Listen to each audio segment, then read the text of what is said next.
नमस्कार, आप देख रहे हैं DS प्रो। मैं हूं आपके साथ नफीसा। गौतम अडानी का मामला अभी तक सुलझ नहीं पा रहा है और सवाल ये बना हुआ है कि लगातार कि आखिर सरकार इस पूरे मामले को लेकर चुप्पी कब तोड़ेगी, जांच के आदेश कब सरकार देगी। और इसी सिलसिले में बातचीत करने के लिए हमारे साथ हैं सुमित जी। करते हैं सर, गौतम अडानी का मामला जो तूल पकड़ रहा है और सवाल कई है कि आखिर सरकार इस मामले पर जाँच क्यों नहीं चाहती, क्योंकि इसमें सरकार में कई मंत्री भी न बजाएंगे, इसलिए सरकार डर रही है जांच कराने को लेकर।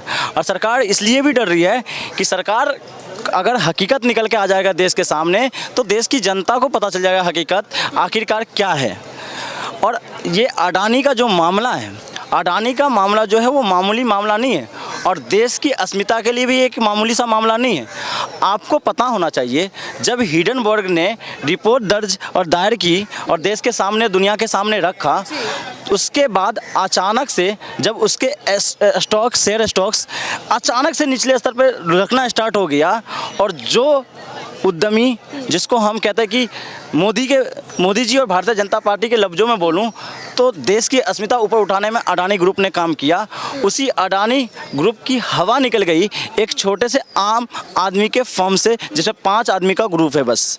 और आपको पता होना चाहिए कि सिर्फ एक हफ्ते में आज तक भारत देश और दुनिया की अर्थव्यवस्था में, दुनिया के उद्यमी क्षेत्र में ऐसी पहली घटना होगी जो उद्यमी के लिए एक हफ्ते में 8 लाख करोड़ से ज़्यादा का घाटा किसी कंपनी ने उठाया हो और दूसरे नंबर पे, दुनिया के दूसरे नंबर पे अपने आप को स्थापित करने वाली 20 में अंदर 20 से भी गायब हो गई। और मैं तो ये नहीं, डेटा में उसी टाइम विपक्ष ने सवाल उठाया था 2017 के अंदर, जब PSU के कुछ सार्वजनिक संस्था को अडानी ग्रुप को दिया जा रहा था। कोल इंडिया भारत के लिए एनर्जी के क्षेत्र में इतना काम किया, कोयला आवंटन के आधार पर, और आपने एक ही घड़ी में और एक ही साथ आपने उस पूरे कोयला खदान को अडानी के हाथों में डाल दिया। और कोयला खदान देते ही जितना पावर प्रोजेक्ट था, जो आपका NHPC, NTPC और विभिन्न जो पावर प्रोजेक्ट जो PSU काम कर रहे थे, वो सारा पावर प्रोजेक्ट कोयला खदान के तुरंत बाद अडानी ग्रुप को दे दिया।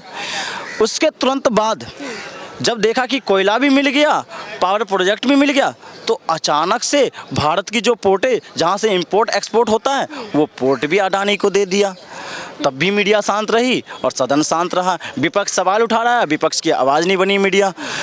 और उसके बाद पोर्ट देने के बाद तब कुछ दिन और गुजरा तो एयरपोर्ट दे दिया, एयरपोर्ट दे दिया। अब देखें सिलसिलेवार देखते जाइए क्या कैसे कैसे उन्होंने पूरी सार्वजनिक संस्था को एक आदमी के हाथ में इस सरकार ने दे दिया। फिर उसके बाद इन्होंने एयरपोर्ट दे दिया, तब भी मीडिया शांत बैठी रही और देश की जनता पूछती रही, सदन के अंदर विपक्ष पूछता रहा, कोई मुद्दा ही नहीं बना। एयरपोर्ट देने के बाद उसके कुछ दिन बाद रेलवे दे दिया, तब भी विपक्ष पूछता रहा, मीडिया शांत बैठी रही और जनता की आवाज़ नहीं बन पाई। रेलवे देने के बाद यहाँ तक भी सीमित नहीं रहा, जैसे ही रेलवे दिया तो उनका कब्जा हेरिटेज पे था और हेरिटेज भी आपने धीरे धीरे देना स्टार्ट कर दिया और पूरी मीडिया शांत रही। और इसका नतीजा ये है, वैश्विक महामारी में पूरी वैश्विक अर्थव्यवस्था बिगड़ी हुई थी और पूरे उद्यमी अपने आर्थिक व्यवस्था और देश की आर्थिक व्यवस्था सुधारने में लगे होते। उस टाइम ये जो है अडानी ग्रुप अचानक से कौन सी ऐसी जादू की छड़ी लेके आया कि अचानक से जहां टॉप 100 में नहीं आ रहा था 2018 से पहले, जहां तक मुझे पता है आंकड़ा का, अचानक से 2020 में टॉप 20 के लिस्ट में शामिल हो गया और एक साल में देख लो टॉप 5 में आ गया। तो इस सब सवालों का जवाब अगर खुल के भारत सरकार नहीं दे रही है ना, तो अंदेशा तो भारत सरकार पे जाएगी। मुझे देखो, मैं किसी का सपोर्टर और खिलाफत की बात नहीं है, मुझे राहुल गांधी जी का वो बयान भी याद आता है जब उन्होंने 2019 के चुनाव के बाद अचानक सदन के अंदर ये बात रखी थी कि अडानी जी का जो ग्रुप है अडानी एंटरप्राइज, उसकी जांच होनी चाहिए कि उसके शेयर होल्डर्स में कौन लोग शामिल है और शेयर की गिरवी हमारे बैंकों में क्यों लगा और शेयर गिरवी के नाम पर उसे लोन क्यों मिल रहा है। क्योंकि आपको भी पता होना चाहिए, हम जैसे आम आदमी अगर लोन लेने के लिए जाएंगे, अगर शिक्षा के आधार पर ही लोन लेने के लिए जाएंगे तो हमसे क्या कहा जाता है कि मुझे ज़मीन का कागज़ दो, घर का कागज़ दो और पुरखों की जो संपत्तियाँ उनका कागज़ दो। लेकिन यही अडानी लोन लेने के लिए जाता है तो अडानी से संपत्ति नहीं लिया जाता है, संपत्ति गिरवी नहीं करवाई जाती है, उसके फॉर्म गिरवी नहीं कराए जाते। पता गिरवी क्या कराई जाती है? गिरवी कराई जाती है शेयर होल्डर्स। और शेयर होल्डर्स का मतलब समझ रहे? अडानी को पहले पता था शेयर होल्डर्स गिरवी होने का मतलब मेरा पैसा तो नहीं लगा उसमें, उसमें लगा देश के आम आदमी का पैसा लगा है, दुनिया भर के जो आम आदमी उनका पैसा लगा हुआ है। अगर शेयर डूबेगा तो आम आदमी का पैसा डूबेगा, और आम आदमी का पैसा डूबेगा तो देश का संपत्ति का नुकसान होगा, मेरा संपत्ति का नुकसान थोड़ी ना होगा। और एक्शन भी होगा तो कौन सा मेरी संपत्ति कुर्क होगी? कुर्क तो होगा वो शेयर होल्डर्स वालों का। मैंने कहने का मतलब अगर उनकी शेयर डाउन होगी तो उनका पैसा हुआ।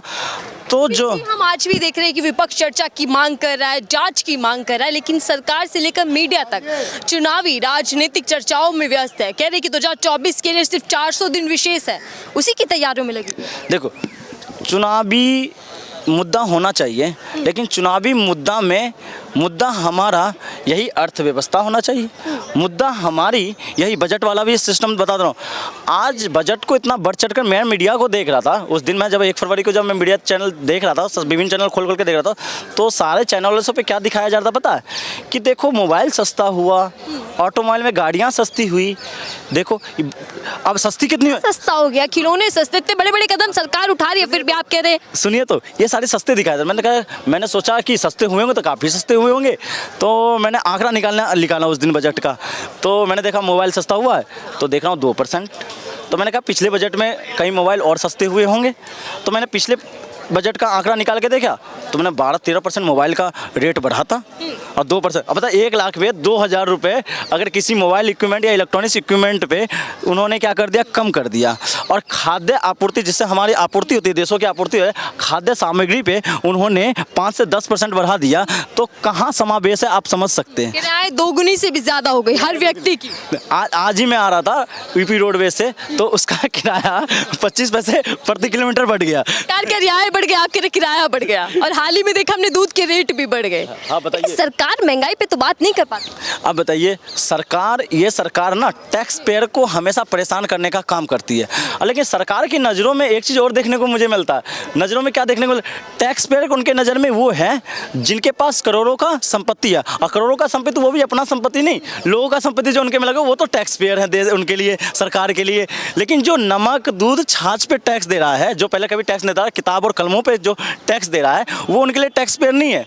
आप ये बताइए, एक्साइज का आंकड़ा देखिएगा तो अगर देश की आगे आर्थिक व्यवस्था अगर चल रही है तो माचिस और किताब कलम और ये जो खाद्य सामग्री है उस पर जो टैक्स लगा उसी से देश का जो भी बजट है और देश का जो भी चीज़ें हैं, रिसोर्सेस है, वो चल रहा है। लेकिन उसकी बात नहीं, आम आदमी की बात ही नहीं की जा रही है। पीएम मोदी कह रहे हैं कि ये बजट सर्वप्रिय है, सर्व समावेशी है, ये बजट रोजगार के अवसर लेकर आएगा, नारी शक्ति को बढ़ावा देगा, कई फायदे पीएम मोदी खुद गिनवा रहे हैं। मैं तो कह रहा हूँ कि आप मीडिया क्षेत्र में है तो आपका तो आकलन करना चाहिए। पिछले 5 साल का जो बजट था इनका और इस बजट को आकलन कर लेना चाहिए था। और मैं तो कह रहा हूँ पिछले 5 साल में भी मत जाइए, आप पिछले साल का बजट उठाइएगा और इस साल का बजट उठाइएगा, दोनों की तुलना कीजिएगा, हकीकत निकल के आ जाएगा। अरे भाई, आपने 3 साल से किसी भी बजट में आप सैलरी के ऊपर बात नहीं करा, सैलरी के और आप आय दोगुनी की बात करते हो। अरे भाई, आय दोगुनी हुई तो महंगाई दर कितना हुआ उसका भी तो आंकड़ा दो है। महंगाई दर आपका 10 गुना हो गया और आय दोगुनी की बात करते हो। अरे ये बताओ मुझे, जिस आटे की कीमत आपको भी पता होगा, आप किसी उसमें जाइएगा, किसी मंडी में जाइएगा तो मक्के या गेहूं का ही ले लेता हूं मैं एक आंकड़ा। गेहूं क्या 18 रुपये प्रति वो चल रहा है उनका, 18 रुपये प्रति किलो, मतलब 18 का चल रहा है क्विंटल का भाव जो भी चल रहा है इनका, ठीक है ना। तो उसका आंकड़ा लीजिएगा और आटे का जो भाव निकल रहा है वो कितना निकल रहा है और उसके बीच में जो डिफरेंस वो कहाँ जा रही है। तो सरकार से मैं आम आदमी पूछना चाहेगा ना, भाई किसान से तो तुम 18 रुपये में ले रहे हो, लेकिन उसी किसान आटा खरीदने के लिए जा रहा है तो वो 35 रुपये, 40 रुपये और 45 रुपये के कट्टे में मिल रहा है वही प्रति किलो है। तो वो बीच का जो है वो बताओ तो कहाँ जा रहा है? आपके खजाने में जा रहा है कि वो उस उद्यमी के खजाने में जा रहा है? अगर जा ही रहा है तो किसान का आय दोगुनी क्यों नहीं हो रही है? पूरे बजट में क्या गरीबों के लिए कोई राहत दिखाई दी, कोई फायदे की चीज ऐसी जिससे सीधा गरीबों का भला हुआ? देखो, बजट में मैं बताऊं, फायदे का भला जब होता जब देखो गरीब किस पे बात करना चाह रहा, गरीब कह रहा है कि मुझे शिक्षा सही दे दो तो मैं ये जो राशन फ्री मिल रहा है ना वो ले लूँगा। उन्होंने राशन को जोर शोर से उन्होंने दिखाया है ना, तो मैं कह रहा मुझे गरीबों को राशन की ज़रूरत नहीं है, गरीब चाह रहा शिक्षा। और आपको पता है शिक्षा का बजट पिछले 8 साल में निरंतर हर साल का आंकड़ा उठाइएगा, मैं ये साल की नहीं कह रहा हूँ, मैं 8 साल का शिक्षा का बजट निरंतर कम की गई है। और इस साल तो पिछले किस कमेंट में ज़्यादा कम कर दी गई, लेकिन मीडिया किसी ने दिखाया ही नहीं। मैं कह रहा हूँ मीडिया कहाँ सोई हुई है, किस बात की मीडिया बात कर रही है? मीडिया धर्म पे बात कर रही है ना, मीडिया पता नहीं कहाँ रामचरितमानस पे ले जा रही है। अरे भैया हमारा बुनियादी मुद्दा जो है ना भाई, वो हमारा क्या है, हमारा बजट है, बजट से ही देश की व्यवस्था चलेगी, आर्थिक व्यवस्था चलेगी, और देश से ही हमारा विश्व गुरु बनना है कि नहीं बनना उसका तय होना है, और देश से ही हमारे छात्रों का भविष्य क्या होगा उसका तय होना है। वापस अडानी पर आते हैं, कहा जा रहा है कि रवीश कुमार हिंडनबर्ग ऑफिस कई बार चले गए, लगभग 6 से 7 बार, और कहीं ना कहीं रवीश कुमार का इस पूरे मामले में हाथ है।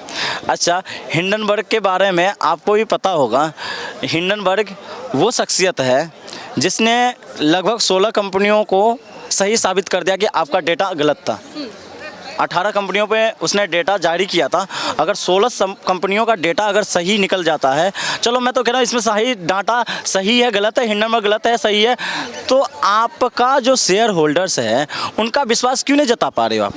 अचानक से एक हफ्ते में 8 लाख करोड़, अब देख रहा हूँ कल परसों का आंकड़ा देख रहा हूँ 12 लाख करोड़ से ज़्यादा का हो गया घाटा, तो भाई क्यों हो रहा है? उसको आप होल्ड क्यों नहीं कर पा रहे? आप हकीकत से बयान कीजिए। हकीकत में ये है कि जो सार्वजनिक संस्थाएं खोली गई थी ना, सार्वजनिक संस्था ने समावेश लाया था निजी लोगों के बीच में और सरकार के बीच में, और उसका नतीजा रहा कि भारत ने तरक्की किया। अगर आज वो सार्वजनिक संस्था नहीं होते ना, भारत तरक्की नहीं करता, और रोजगार का अवसर भी आपको पता है उस समय काल में सबसे ज़्यादा बढ़ी थी। चलिए ठीक है, बहुत बहुत धन्यवाद हमसे बातचीत करने के लिए।